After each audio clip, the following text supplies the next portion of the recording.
Bueno, esan nun bezala, urte askotan unibertsitatean eta lehiakortasunean eta berrikuntzako sistema regionalen ikerketan espezializatuta, eta urte askotan nik ez nun lanbide heziketaz ezer ezagutu eta ezer jorratu. Zergatik? Gehien bat, lehiakortasuneko literaturan eta berrikuntzako sistema regionalen literaturan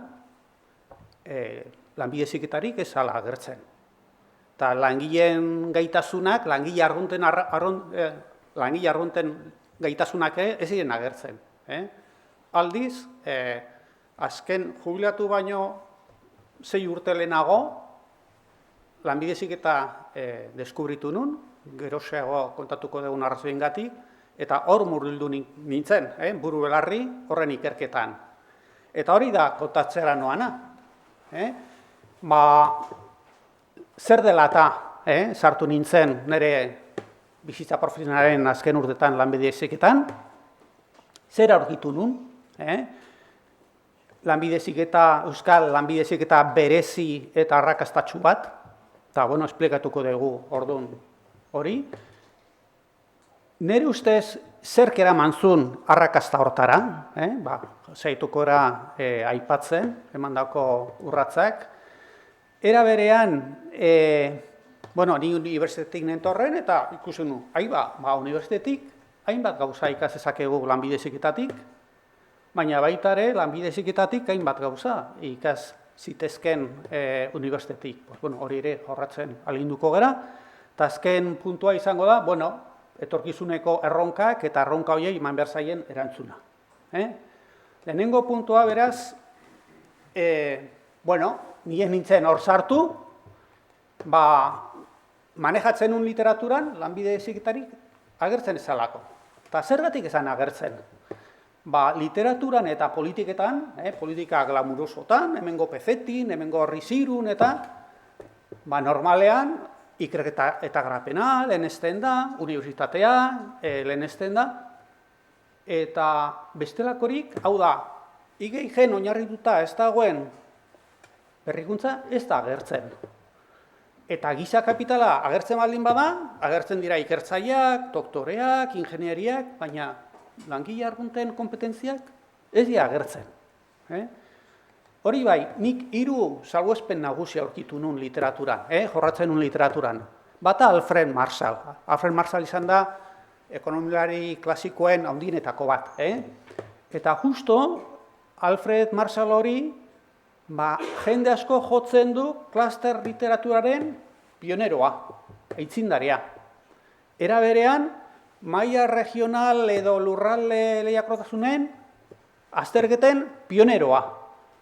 Eta arazoaz, Marshallengana, gaur egun, jende guztia, astuta dauka puntu horiek, baina Marshallengan lurralde baten arrakasta beti langileen gaitasuna dira. Punturik importantena hori da. Eta langile gaitasun horiek ematen dira gainera lurralde mugatu batean. Ez nazio mailan, ez erregio mailan, baizik eta maila apalago batean. Era berean, berrikuntzako sistemen literatura aurkitu nun. Eta berrikuntzako sistemen literaturan beste guru bat zegoen, Lumbal, eta Lumbal horrek berrikuntzaren paradoxa aipatu zuen. Ikusi zuen, hemen dauka Suedia oso ondo doana. Zergatik? Kriston enpresak dauzkalako, oso handiak, high-tech sektorea dauzka, baina ondoan zaukan Dinamarka, bestea, biztanleen errenten aldetik, bestea bezain beste zeukana, eta horrek ez zeukan enpresa handirik, horrek ez zeukan sektore puntakorik, halako glamurosorik, eta nola esplikatzen du hori? Ikusten du, berritzeko 2 modu daudela, bata zientzian eta teknologian oinarritutakoa, high-tech sektoreak, enpresa handiak eta balima euskazu oso importantea, baina badago berritzeko beste modu bat, gauzak egiten, erabiltzen eta harremanetan jartzen, adibidez bezeroari entzuten eta berrikuntza sortzen duna. Eta orduan, hori aplikatuz, esplika daitezke hainbat paradoxa, eta esan du, hemen orain arte literatura eta politika ahaztu egiten duten fenomeno bat oso importantea da, eta egiten, erabiltzen eta harremanetan jartzen dagoen mundu hortan langilea klabea da. Langilea eta lanbide heziketa. Eta hirugarren literaturaren izanun hirugarren aurkikuntza izan zen kapitalismoaren aldaerak. Literatura honek esaten du, beitu, ez dago kapitalismo bakar bat. Bai, hor daukago estatu batuen modeloa, ekonomia liberala, oso ondo doana. Baina badauzkagu beste modelo batzuk, adibidez Alemaniakoa, bestea bezain ondo doana, eta ekonomia liberala zana, ekonomia koordinatu bada. Orduan, arrakastarako ez dago bide bakar edo hobe bat. Asko dago. Eta literatura honek ikusten du, ekonomia liberaletan, biztanleriaren gaitasunak oso polarizatuta daude. Ameriketan, badaude, doktore, ikertzai, punta-puntakoak, baina gero biztanleria gehienak nahiko kualifikatu gabea. Oso polarizatuta dago gaitasunen mundua estatu batuetan. Alemaniaren kasuan berriz, ez dago alako puntarik eta alako ez jakinik, eta gehien bat daukagu, maila ertain altuko biztanleria oso ondo formatuta eta lanbide heziketan formatuta. Hau da, gaitasunen mundua diferentea da kapitalismoaren barruan. Gainera, gaitasunen mundu hori lotuta doa sistemaren beste gauzekin. Zu baldin badaukazu oso gaitasun mundu polarizatua estatu batuetan bezala, unibertsitatea oso nagusi dana, horrekin batera daukazu finantza merkatu tipo bat, daukazu ongizateren sistema bat, daukazu industri demokrazia bat, daukazu enpresen goberno korporatibo tipo bat, Alemaniakoa guztiz bestelakoa dana. Eta noski, orduan ikusten zendun, Ameriketako sistema ona zala, baina ona zan sektore batzutarako. Ameriketako ekonomia gaientzen da zerbitzutan, baina industrian oso ahula da. Horregatik orain Trump ari da defi komerziala eta zuzendu nahian. Industria txikitu egiten dezulako modelo horrekin. Alemaniaren modeloa berriz ez da hainona zerbitzutan, baina industrian oso sendoa da. Orduan, ez zegoen bide bakar bat arrakastarako. Hori da nani esanun, barkatu, euskal kasurako irakaspen batzuk dauzka. Marshalen gandik zeratuko dut. Haizu, Marshallek esaten dit, lehen da bizi, ez gelditu erregio mailan, ez gelditu autonomi erkidego mailan, jetxi behar dezu maila lokalera. Zer gertatzen da baiaratan? Bera, esaten zuen, industri barrutiak, distritos industriales. Baina, distrito industrial bat, azkenian da, baiara bat. Zer gertatzen da baiaratan? Asko interesatzen zait, baiaren azterketa eta baiaroietan jokatzen duten jakintzasko organizazioak. Eta asko interesatzen zait, baiara hortan, nola garatzen diren langileen gaitasunak. Orduan, irakaspen bat, orain arte ez dugu hori aztertu, kontuan hartu behar dugu. Bigarren irakaspena, Euskadi berrikuntzaren paradoxa bazan. Hori orkestran aurkitua gendun. Alderatzen gendun Euskadi, Suedia, Alemania toiekin ikusten gendun. IG gutxiago egiten dugu, patente askoz gutxiago daukagu, baina biztanleko errenta haiekaina. Nola esplikatzen dugu hori? Bueno, ezin dezakegu esplikatu ikerketa eta garapenekin, ez beharko dugu beste modelo hori, DUI modeloa, using, egiten, doing, using and interacting, modelo hortara esplikatzea. Eta modelo hortan, lanbide heziketa klabea da. Eta hirugarrena, kapitalismoaren barietate horietan, ikusten zan literatura esaten zuen, Euskadi ekonomia koordinatu baten modeloan zegoela. Eta modelo hortan baldin bat zegoen, ekonomia koordinatuetan, Alemanian bezala, lanbide heziketa garrantzitsua da. Orduan esan nun, hombre, hemen Euskadin dauzkadan hainbat problema, lanbide heziketaren bitartez argitu ditzaket. Eta esan nun, ara, lanbide heziketa da, gure lehiakortasuneko eta berrikuntzen sistemen mari errauskina. Inor ez da konturatu, baina gauzak esplikatzeko eta gure arrakastaren ulertzeko, lanbide heziketa ulertu behar duzu. Eta orduan erabaki nun, lanbide heziketari nire bizitza aktiboaren azken urteak ikerketan dedikatzea. Eta orduan, zer aurkitu nun? Bueno, lehenengoa, lanbide heziketa, naiz eta izen bera izan, oso desberdina, ez bakarrik Ameriketan eta Alemanian. Ameriketan Community College daude, Alemanian modelo duala, baizik eta ekonomia koordinatu baten barruan, Suedian eta Alemanian oso diferentea da. Alemanian lanbide heziketa asko oinarritzen da enpresan, Suedian ikastetxe publikotan berriz. Orduan, garbi dago, lanbide heziketa egokitu behar da zure testu inguruari. Ez dago lanbide heziketa modelo ezin hobe bat, gezurra da Alemaniako modeloa kopiatu behar dugula, ez, Alemaniako modeloa funtzionatu du, Alemaniako testu inguruari lotuta zegoelako. Guk beste testu inguru bat daukagu, eta orduan beste lanbide heziketa behar dugu. Alemanian zer daukagu? Alabetikan enpresa oso handiak. Orduan, gai dira jende hartzeko, prestatzeko, eta bar. Eta Alemanian ere sindikatuak eta enpresa elkarteak oso indartsua dira. Hori hemen ez da ematen.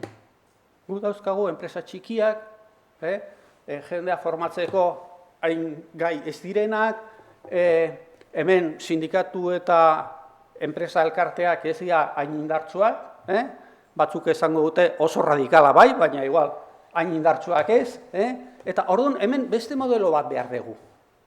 Eta zein da modeloa? Alemaniako modeloan lanbide heziketaren barruan enpresa gaientzen da. Gazte batek ikasi nahi baldin badu, DBH bukatuta, enpresa batera dijoa eta esaten dio, hemen formatu nahi dut. Eta enpresak gero bilatuko dio ikastetxe bat, enpresan jasotzen duen heziketa osatzeko. Baina agintzen duena enpresa da. Hemen berriz, DBH bukatzen danean, zuzoaz ikastetxe batera, eta ikastetxe horrek ero bilatuko izizu edo bere garaian praktikak, edo duala, edo nahi dezuna, baina hemen gaientzen den erakundea ikastetxea. Era berean, Alemaniako modeloan ikastetxeak heziketa maila bakar batean daude. Hango eskula ematen du erdi mailako lanbide heziketa. Hemen, eskola batera zoaz eta ematen du oinarrizko, erdi mailako eta goi mailako eta masterrak eta batzutan unibertsitateekin batera gradoak edo ez du zer ikusirik. Are gehiago, hango ikastetxeak gazteak hezitzera bakarrik mugatzen dira. Hemen berriz, ikusi egun bezala, gazteak ezik, zerbitzu teknikoak eskaintzen dituzte, ekintzailetazunean sartzen dira, berrinkuntzaren eskailera garatzen dute. Hori hain zuzen ere, orain ikusiko dugu. Zer da lanbide heziketaren berrikuntzaren eskailera? Lehenengo maila da, derrigorrez ikastetxeek eman behar dutena. Gazteen prestakuntza. Eta gazteen prestakuntza hortan, 80ko hamarkadatik hona, nik 3 aurrera pauso handi ikusten ditut, bata zentro integratua sortzea. Oda, IMH hasieratik integral sortu zen, baina beste askotan, lanbide heziketa nahastuta zegoen heziketa orokorrarekin, eta dena nahasten denean, bai klaustroa, bai zuzendaritza taldea, galtzen dezu iparra. Lanbide heziketako zentroak lan munduari begira daude, besteok unibertsitari begira daude, instalazioa desberdina dira, erabat desberdina da. Orduan, oso pauso garrantzitsua izan zen, hemen egin zen apostua, goazen aldan neurrian, lanbide heziketako ikastetxeak espezializatzea. Eta hemen emandan espezializazioa, hau da, hemen dagoen zentro integratuen ehuneko edo kopurua, ez du parekorik beste komunitate autonomoetan. Adiez, azken komunitate autonoman Castilla-La Mantzan egon ginen, Josean eta hiru zentro bat zeukaten integratu. Hiru, komunitate osoan. Hemen, komunitate txikiago eta 70. Orduan, hemen egin zan apostua zentro integratuen alde, ez du parekorik. Era berean, lehen FP bat, FP, hemen egiten da postu bat, jun behar dugu heziketa maila altuenak ematera. Eta hemen Euskadik hortan ere, behiratzen baldin badugu lanbide heziketako ikasleen ehunekoa nola banatzen da mailen arabera, hemen goi mailako ikasleen kopurua altuago da, Espainiako autonomia erkidego gehienetan baino gehiago. Eta hirugarren pausoa da aldaketa metodologikoa, lehen azaldu digutena. Laurogeiko hamarkadan, programazioa dana zegoen finkatuta ezagutzan. Gero pasatzen da, goazen gaitasunen arabera prestakuntza antolatzera, eta gero erronken arabera, eta erronken arabera besteetan legez junda sartzen gaitasuna eta gutxego erronkak, baina benetan gure bizitatu ditugunean beste autonomia erkidegoak ez dago inundikan ere hemen aplikatzen den erronkaren araberako prestakuntzarekin inungo antzik. Bigarren maila, gazteak formatzen dira ikastetxean, baina gazteak formatzen dira ere enpresan. Ni gaitu izan diot Iñaki Mujikari, nola 70ko hamarkadaren bukaeran, eta jende asko hiltzena izanean, lehenengo aldiz Michelinen atea jotzera jun, eta zan, aizu, mesedez, ikasle batzuk praktikan hartuko, erabat puskatzen ordura arteko dinamika guztia. Ordura arte, gaztea, zentroan bakarrik formatzen zen. Hemen saltoak eman ditugu, ez bakarrik praktiketan, duala, eta hemen IMH-ren irakaspenak, uste dut, ez dagoela berriro ere errepikatu beharrik. Hirugarren maila, berrikuntzaren eskailera hortan, langileen prestakuntza ematea.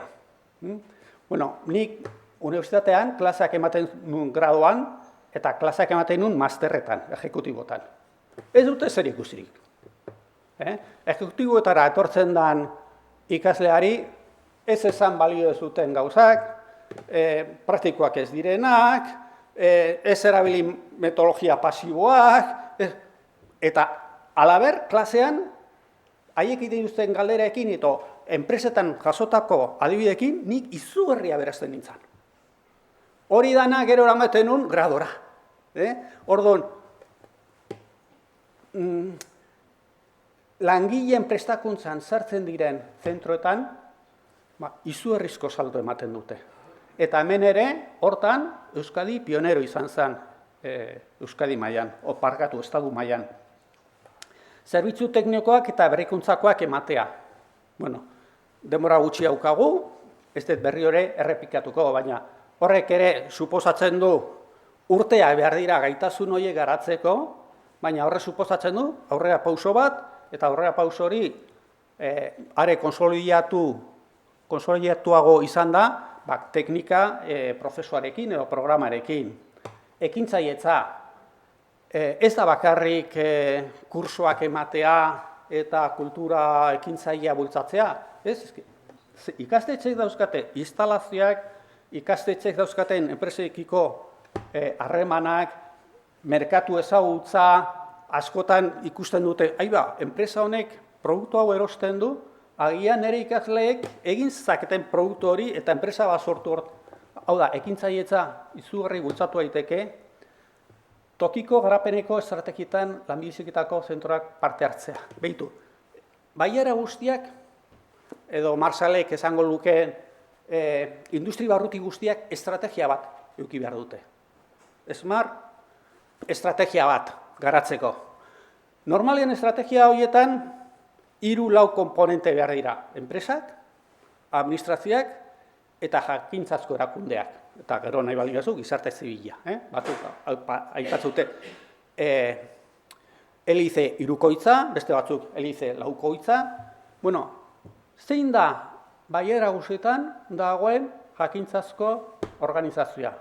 Eben, Deba Barrenan eta Goienan, dauzkazute zentro teknologikoak, dauzkazu zentro ikastetxe bat baina zoazte Urolara, zoazte Tolosaldera, ez dago lanbide heziketako zentroaz aparte jakintzazko erakunderik. Orduan, nola eraiki daiteke hor estrategia bat lanbide heziketako zentroak inplikatzen ez baldin badira? Orduan, lanbide heziketako zentroak, eta hori Ameriketan ikusi da, horretan Community College oso aurrea aitzindariak izan dira, inplikatu beharko litzateke gehiago tokiko garapeneko estrategietan. Bueno, hemen elementu horietan guztietan, ahaztu zait aipatzea, Joseanen hitzaldiari entzun da, 7. maila jarriko nuke internazionalizazioa. Uste hori ere, berrikuntzaren eskaileran erantzi beharreko beste maila izan litekela. Horietan guztietan, Euskadi nabarmentzen da. Ez bakarrik Espainia mailan, baizik eta Europa, eta ni izan nuke mundu mailan. Zer esplikatzen du Euskadi halako evoluzioa izatea, edo Euskadi hain arrakastatsu izatea? Lehen da bizi, 80ko hamarkadan ematen da, alde batetikan, lanbide heziketako ikastetxeetan zuzendaritza talde baten ezarpena. Sarrera. Justu, horiek sartu ziren 80ko hamarkadan, oso berritzaile izan zen, horiek orain jubilatzen ari dira, eta ematen ari da ordezkatze prozesua, baina benetan, lanbide heziketako ikastetxeetan iraultza bat ekarri zuten, eta era berean Eusko Jaurlaritza sortzen da, eta Eusko Jaurlaritzak oso sentikor agertzen da enpresen eskarekiko eta lanbide heziketari garrantzia ematen dio hezkuntza sailari eta are gehiago gu Espainian inun ikusi ez duguna eta lanbide heziketako arduradunari azpi kontseilari izendatzen dute. Hori inun ez da ematen. Eta hori klabea da. Bigarrena, ikastetxe integratuen aldeko apostua. Zergatik bestetan ez dute hori segitzen? Hombre, ikastetxe integratuak izatea garestiago da. Eta normalean ikastetxeak ez dute aldatu nahi izaten, jarraitu nahi zaute resistentziakin. Eta orduan, hemen egon zen apostu oso handia, horren alde. Hirugarrena, inbertsio ahalegina instalazioen eta ekipamendutan. Josean, hango zentroak ikustera juten zen, ez zuten koloreik. Uste dut, danok ezagutzen dezutela anekdota, Manuel Murua, Gipuzkoako diputatu nagusia zanean, momentu batean esan zuen, Leitzarango autobiaren kilometro pare bat gutxi egingo dugu aurten, eta diru hori lanbide heziketarako. Instalazioak hobetzeko. Hori klabe izan zen. Ez bakarrik gazten formazioa hobetzeko, ez bakarrik gero langileak ziren jendarentzak kursoak antolatzeko, ez bakarrik gero zerbitzu teknikoak eman alizateko, zuk nahi baldin badezu teknologia zabaldu herrialde batean, teknologia zabaltzeko moduriko berena da, barneratuta dagoena, pertsonengan barneratuta dago. Orduan, zentroak ikastetxea baldin badaude, bere baiarako enpresen maila teknologikoen gainetik, bere ikasleak ateratzen direnean, jakintza berria, teknologia berria zabaltzen dituzte. Eta ikastetxea bihurtzen dira erakusleio. Hau da, ez dago politika hobeagorik, ikastetxetan ekipamendu onak inbertitzea baino. Ikastetxeen jardueren arauketa. Bueno, kanpoan zaudenean, konturatzen zera, kanpoan dauzkaten ez bakarrik arauketa askoz itxiagoa, zorrotzagoa, baizik eta arauketa horien irakurketa. Dana da interbentzioa, dana ezin da egin, hemen normalean Eusko Jaurlaritzan saiatzen ziren nola gainditu eragozpenak zerbait egiteko. Ikaslan, sortu nahi dezu zentro publikoen elkarte bat, eta legez ez dute ezin dezakete sortu zentro publikoek, sortuko dugu, eta hori da sugeritzen zaiena, hor parte hartuko dutena izango da zuzendariak ez zentroa. Hau da, hemen beti bilatu izan da arazo bat dagoenean, arazo hori nola gainditzen dugun. Han beti da arazo hori aplikatzea. Liberazioak, hombre, hori klabea da. Eskaia horretan gora, jona jo alin badezu, jendea liberatu behar dezu hortarako. Beste gauza bat, askotan kontzientez garena. Beste tokitan politika da kafe para todos. Zu, eman behar dezu, ondo egiten duenari. Emaitzen araberako, baliabide banaketa eman behar dezu. Eta batzuk ondo egiten ari baldin baina, apostu horiengatik. Besteok haiek kopiatzeko gogoa izan dezaten. Hori bai, halako amiltzerik edo halako desberdintasun handirik sortu ez dadin, sortu zareak. Aitzindari horiek, haiek ikasi dutena, bestei pasatzeko, ikaslan eta etel. Espainian ez dugu halakorik ikusi, Lanbide Heziketako ikastetxeen sarerik ez dugu topatu. Eta sortu azpiegitura publikoak, teknika, IBAF, IT Talent, horrela ez da inor kolgatuta gelituko. Bueno, zer ikasezakete unibertsitateek Lanbide Heziketatik, ni behintzat unibertsitatean nengoen eta zer ikusi nun. Bueno, lehen da bizi ikasketa metodologiak.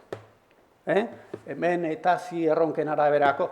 Han unibertsitatean daukagu kasuaren metodologia, metodo del caso, Harvarden garatutakoa, eta 2 edo 3 asignaturetan aplikatzen dena. Bueno, ez du zer ikusirik, eta gainera asignatura dira, erabat bananduta daude bestengatik, hemen, ziklo oso hartzen duzu, eta metodologia koordinatu bat puskatzen duzu disiplinen arteko zatiketa horiek. Bueno, hori niretzat zen, unibertsitateak ikasi behar zuen Lanbide Heziketako metodologiatik duala. Zer esanik ez. Hemen dualean aurrea zinduazten eta unibertsitatean enpresetan praktikak egitea gutxi eta inongo kontroli gabe. Enplegurako formakuntza. Beitu, unibertsitateak 3 funtzioa ditu. Irakaskuntza, ikerketa eta gizartearekiko harremana.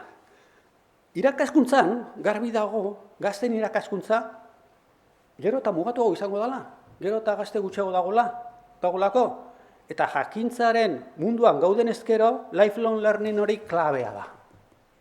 Eta hemen, Lanbide Heziketa gai izan zen lifelong learning hortan sartzeko. Gu master batzu dauzkagu, baina gutxi, ezten bertani horatzen naiz, hasi ginenean, graduan, sarrera guztietatik, 95 edo, eta beste ziren, ni dekanatuan egon nintzanean, igo gendun parte hori, baina ez asko, ez dago konparatzerik gaur egun miatzen agertu dizkiguten datuekin. Orduan, asko ikas genezaken alde hortatik. Eta gero, berrikuntzako zerbitzu teknikoak prestatzea. Unibertsitatera, DBS-era, ez zaigu inongo enpresarik etortzen zerbitzu bat eskatzera. Haizu, internazionalizatu nahi dut, planteatu dezakezu, ez daukagu konsultoriarik, ez daukagu halako zerbitzuak ematerik. Eta eben, berrikuntzaren eskailera hortan gora joandakoak hori egiten zuten. Beraz, asko gendun, lanbide heziketatik ikasteko horri, literaturan deitzen zaio, unibertsitatea bokazionalizatu behar dela. Bueno, baina, lanbide heziketak ere bazun zer ikastea unibertsitatik. Lehenengoa ikerketa. Hau da, lanbide heziketako ikastetxetan ikerketa gutxi egiten da. Bigarren misioa, unibertsitateen bigarren misioa, lanbide heziketan gutxi egiten da. Zergatik, nire ustez, 3 oztopo nagusi daude.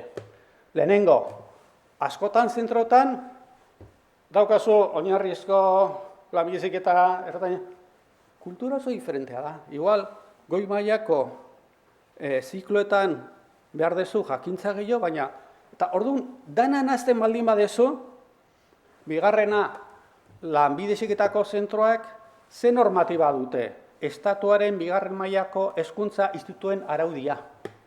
Horre mugatzen du pilo bat, irakasleei zenolako funtzioak, zenolako pilo bat.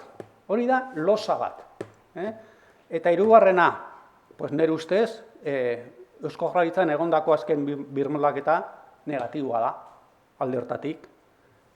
Lanbide heziketa gelditu da hezkuntzan, baina ez zientzia, ikerketan eta beste zerbitzutan. Are gehiago, bananduta dago, gehoxo zangon bezala, industriatik eta hola. Lanbide heziketak ere ikasezakeen unibertsitatetik zerbitzuen sektoreari garrantzi gehiago ematen.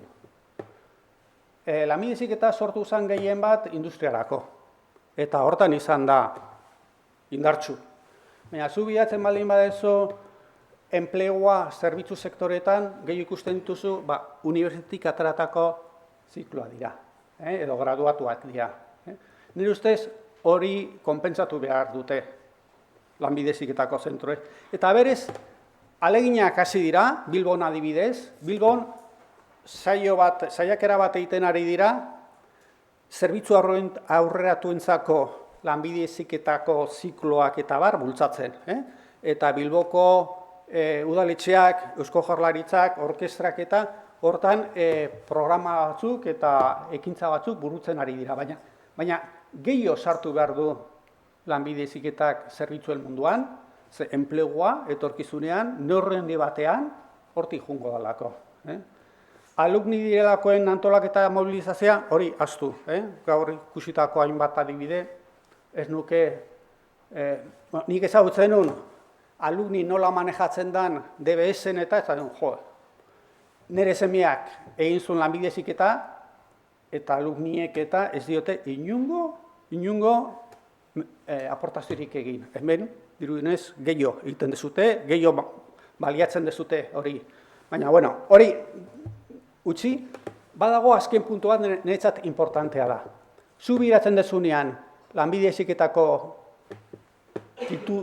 tituladunak merkatura ateratzen dian, nola kolokatzen dian zenbat irabazten duten, eta biratzen dezu handik 30 urtetara, hasieran oso emaitza onak, gero ikusten dezu lanbide heziketako tituludunak zapai batekin topo egiten dute, gutxeago berritzen dituzte, salbuespen, hemen zuetako batzu salbuespena zarete, baina normalean oinarrizko gaitasun batzuk falta zaie lanbide heziketako ikaslei, gero prestakuntza hori etengabe berritzen ibiltzeko. Orduan, usteet horri kontu gehiago inberko litzaiokela. Etorkizuneko erronkak. Lehenengoa inklusioa, garbi dago. Badauzkagu hor immigrazio kopuru ikaragarriak, eta oso zaurgarri edo vulnerabilien kolektiboak, horrek eskatzen du, besteak beste, oinarrizko lanbide heziketa bultzatzea, bai, baina beste funtzioak arriskuan jarri gabe. Oso arriskuan jarri gabe zan nahi dut, bi gauzengatik. Hau da, baliabideak handitzen ez baldin badira, eta oinarrizko lanbide heziketa bultzatu nahi baldin baduzu, nonbaitetik atera beharko dituzu. Eta bigarrena,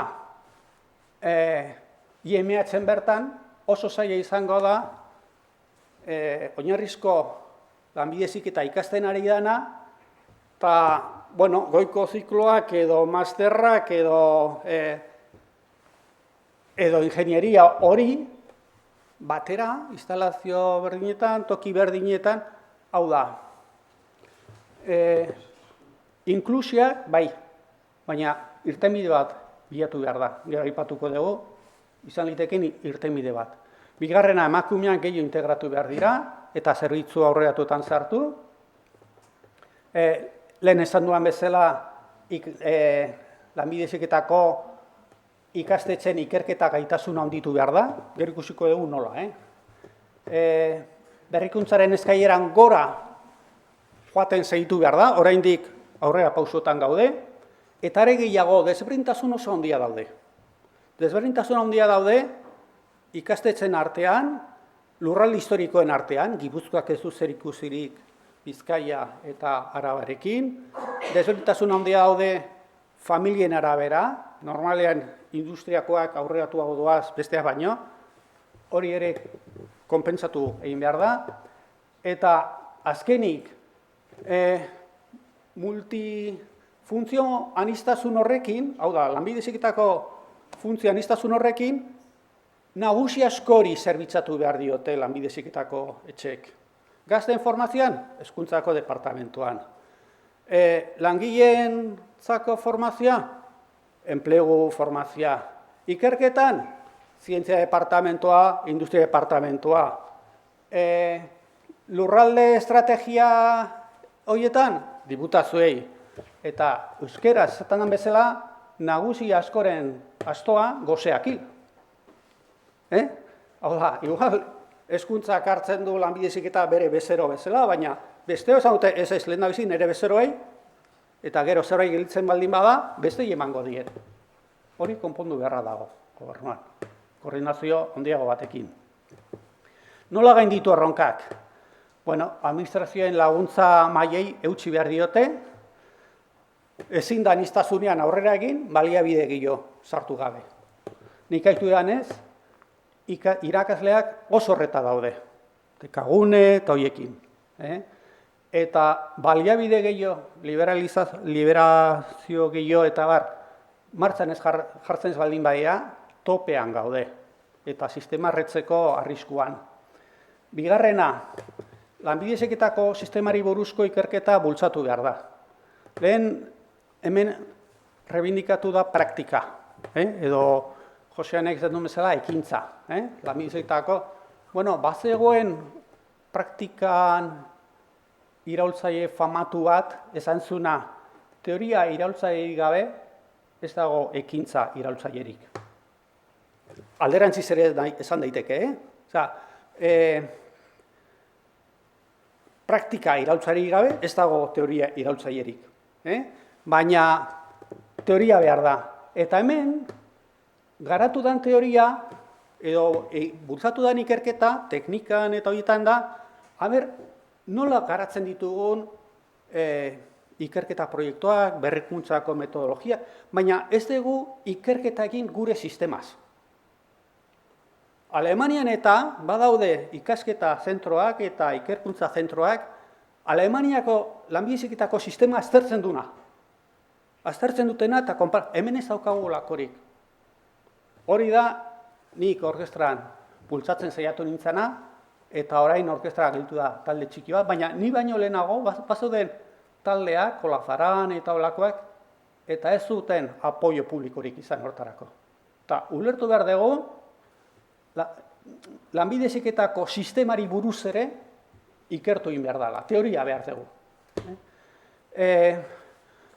Lanbide heziketako zentroak aliantzak egin behar dituzte, bitartekotzako lan egiten duten beste erakundeekin, garapen agentziekin, klasterrekin, beharrain bat, askotan nik ikusi izan dut, garapeneko agentziak eta lanbide heziketako ikastetxeak konpetidore bezala elkar ikusten dute. Hori gainditu behar dute. Funtzio aniztasuna sistematikoki integratzea.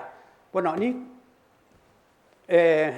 irakasteko metodologian, uste, lortu duzutela modu koordinatu batean aritzea. Disiplinak, ez abiltza bakoitza bere kasa, baizik eta, erronka baten ingurua, baina funtzionistazun hori ez daukazute behar bezala barneratuta, adibidea jarriko dut. Lanbide Heziketako ikastetxetik irakasle bat baldin badijoa enpresa batera, han duala edo dagoen ikaslea ikustera, sekula ez du galdetzen, aizu, eta hemen enpresan dauden langileak zenolako kualifikazioa eman jaso lezakete. Edo ez dute behiratzen eta hemengo instalazioetan zenolako linea hau automatizatu eta tekagunerako bilatu. Edo ez dute idearik hartzen, aizu, produktu hauek egiten kanpoan erosten ditugu eta bertan batek egingo balitu, pues igual enpresa bat sortu liteke. Edo, hau da, Lanbide Heziketako zentroak ez dute barneratuta personala funtzio aniztasun hori. Eta joan beharko lukete, kartera guztiarekin. Eta azkenik, eta hau da igual iraultzaiena, Lanbide Heziketako ikasketa mailen araberako ikastetxen espezializazioa bultzatzea. Ikusi egu Alemanian, ikastetxe bakoitza maila batean dago. Hemen egin dugu oraingoz integratuetan heziketa orokorra eta lanbide heziketa bereiztu. Baina nire ustez, sartu nahi baldin baduzu goiko mailetan, ikerketan eta momentu batean hasi beharko duzu espezializatzen zentroak.